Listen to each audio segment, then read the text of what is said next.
Buying a home is hard these days with rising prices and interest rates, but a new Trump tax proposal could make homes more affordable in the future. It has to do with the home mortgage interest deduction. Today, if you have a mortgage up to $750,000, you can deduct the interest you pay against your taxable income as an itemized deduction.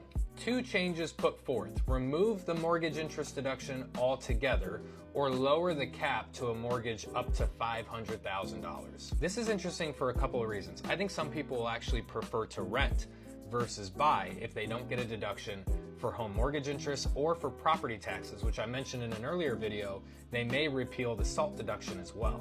If you're still inclined to buy and find yourself in the $500,000 to $750,000 budget range, you might find that you lean more towards $500K because you want to be included in the mortgage interest deduction.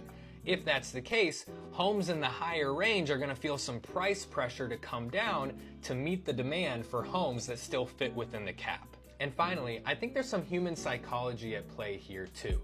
Can you still charge as high of a price if the tax savings on the back end are no longer available to the buyer? Take Tesla, for example. Would they charge as high of a price if customers didn't know they'd get the $7,500 EV tax credit?